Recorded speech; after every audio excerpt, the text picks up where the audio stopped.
Agrada-te do Senhor e Ele satisfará os desejos do teu coração. Que a graça e a paz do nosso Deus nessa manhã alcance a tua vida e a tua família. Queremos logo nesse primeiro encontro aqui com o nosso Criador, nos colocarmos nas suas mãos, abrirmos o nosso coração e permitirmos que Ele conduza a nossa vida. Quero deixar com você nessa manhã também uma parte da palavra de Deus do Salmo 103, o verso 2, onde a Bíblia diz o seguinte: bendize, ó minha alma, ao Senhor, e não te esqueças de nenhum só dos teus benefícios. Salmo 103, o verso 2. Nós precisamos bendizer o nome do Senhor. Ele, de fato, é bom em todo tempo. Em todo tempo, Deus é bom conosco. Nós não podemos nos esquecer de nenhum dos seus benefícios para com a nossa vida. Se nós fôssemos enumerar todas as bênçãos que nós recebemos do Senhor, tenho certeza que seriam inúmeras bênçãos que nós contaríamos. Mas a cada manhã nós temos um compromisso com Deus de estudarmos um capítulo da sua palavra. Queremos que a palavra do Senhor conduza a nossa vida. Queremos a cada dia viver em conformidade com a palavra de Deus. E por isso nessa manhã eu convido você a ter nas mãos a palavra de Deus, o livro de 1 Samuel, capítulo 25, o verso 1. Faleceu Samuel, todos os filhos de Israel se juntaram e prantearam, e o sepultaram na sua casa em Ramá. Davi se levantou e desceu até o deserto de Parã. A morte de Samuel trouxe muita comoção para o povo do Senhor. Através de Samuel, Deus revelava a sua vontade. Samuel foi um profeta verdadeiro chamado por Deus para cumprir os seus propósitos, e Samuel viveu uma vida de fidelidade ao Senhor. Samuel foi um reformador entre o povo de Deus. Samuel intercedia pela nação de Israel. Samuel, na verdade, buscava a cada dia viver uma vida de obediência desde o momento em que a sua mãe Ana lhe entregou para o sacerdote Eli para viver para Deus. Até aos 89 anos foi quando Samuel fechou seus olhos para essa vida. Samuel foi aquele que estabeleceu a monarquia entre o povo do Senhor. Mas foi Samuel também que construiu a escola dos profetas. Embora Samuel tivesse morrido, mas Samuel deixa um legado para gerações futuras. Estava a monarquia estabelecida e estava a escola dos profetas estabelecida também. Através da escola dos profetas, outros viriam. Através da escola dos profetas, Deus iria orientar o seu povo. Davi ainda era um fugitivo de Saul. Davi não tinha uma casa fixa para poder permanecer. Se ele permanecesse num lugar fixo, automaticamente seria um alvo muito fácil para Saul lhe encontrar. Por isso que Davi vivia como um fugitivo. E nesse momento ele estava fugindo para o deserto de Parã. No versículo 2 do capítulo que nós estamos estudando nessa manhã, há uma cidadezinha chamada Carmelo.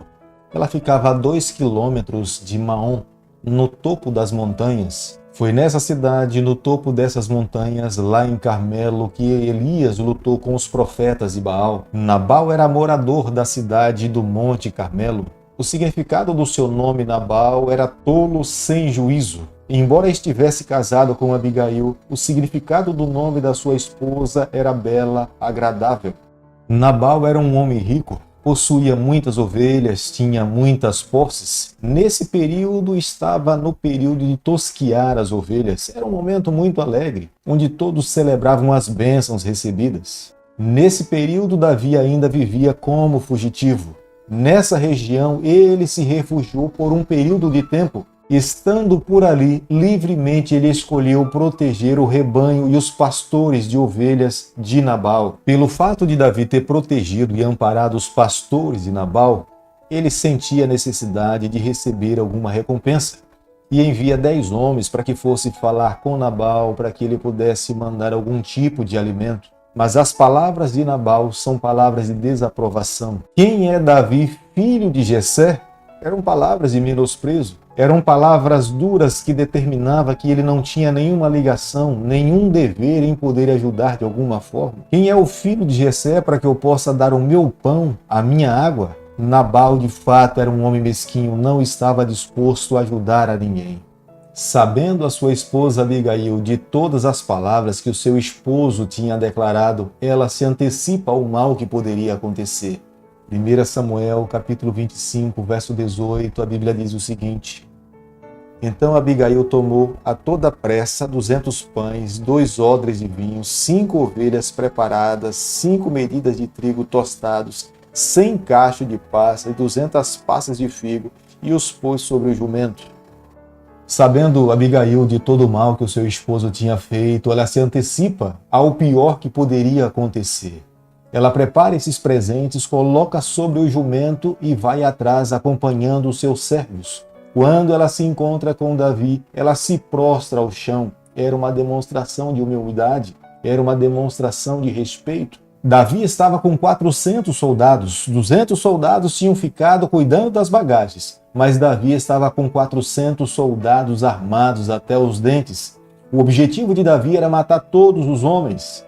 Através das palavras de Nabal, Davi reconhecia que Nabal era um homem egoísta, era um homem arrogante. Davi estava indo em direção à casa de Nabal com o objetivo de fazer justiça com as suas próprias mãos. Mas ao se deparar com a atitude de Abigail, ele reconhece que Abigail era uma mulher virtuosa. Segundo o versículo 25 do capítulo que nós estamos estudando nessa manhã, as palavras de Abigail apaziguou a fúria de Davi. Ela fala para Davi que seu esposo era um homem tolo, um homem insensato, falava sem pensar. Nabal morava próximo ao Monte Carmelo, onde o rei Saul levantou um monumento em sua própria homenagem. O escritor do livro de Samuel faz uma comparação, a vida de Nabal à atitude de Saul. Nabal, na verdade, era um homem presunçoso, era um homem arrogante, um homem egoísta, pensava mais em si do que nos seus semelhantes. As palavras de Abigail naquele momento demonstram que era uma mulher religiosa, era uma mulher virtuosa. Ela temia o poder de Deus sobre a sua vida. Ela não atribui o fato de ter conversado com Davi a sua capacidade, a sua inteligência, mas ela reconhece que a mão de Deus naquele momento interviu para impedir que Davi fizesse um morticínio dentro da sua casa. Não se demorou muito, Nabal foi acometido de uma enfermidade e perdeu a sua vida. Possivelmente Nabal tivesse sofrido de um forte AVC. Quando Davi soube da morte de Nabal, Davi não se alegrou com a morte dele, mas se regozijou no Senhor pelo fato do Senhor não ter permitido que ele tivesse cometido um grande morticínio. Após a morte de Nabal, Davi propõe casamento para Abigail. Abigail aceita casar-se com Davi. Ela era uma mulher inteligente, ela era uma mulher sábia, ela era uma mulher virtuosa. A segunda esposa de Davi se chamava Ainoã. Ela lhe concedeu um primogênito, Aminon. Mas a primeira esposa de Davi, que se chamava Mical, que era a filha de Saul, por vingança, Saul deu a mão da sua filha para uma outra pessoa. Querido amigo, nessa manhã, ao concluirmos o capítulo 25 do livro de 1 Samuel, nós precisamos chegar às seguintes conclusões. Jamais retribua a ira com ira. Nós precisamos agir como Cristo agiu. Ao reconhecer que alguém está irado com você, mantenha calma, respire fundo, faça uma oração, espere no Senhor. Se nós agirmos da mesma forma, nós não seremos diferentes dessas pessoas. Há quantas pessoas que perdem o controle e querem encontrar apenas alguém à sua frente para descarregar a sua fúria.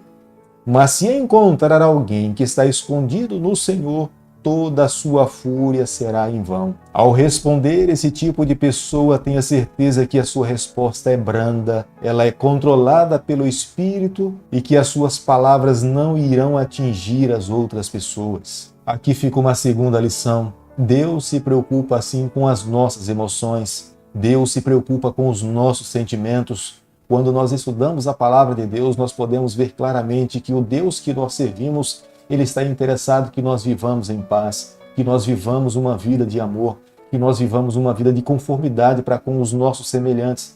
Mas para que nós possamos viver nesse ideal de Deus, é necessário estarmos escondidos no Senhor. Jamais podemos nos esquecer. Jesus Cristo, quando esteve aqui nessa terra, a sua conexão com o Pai era diária, era constante.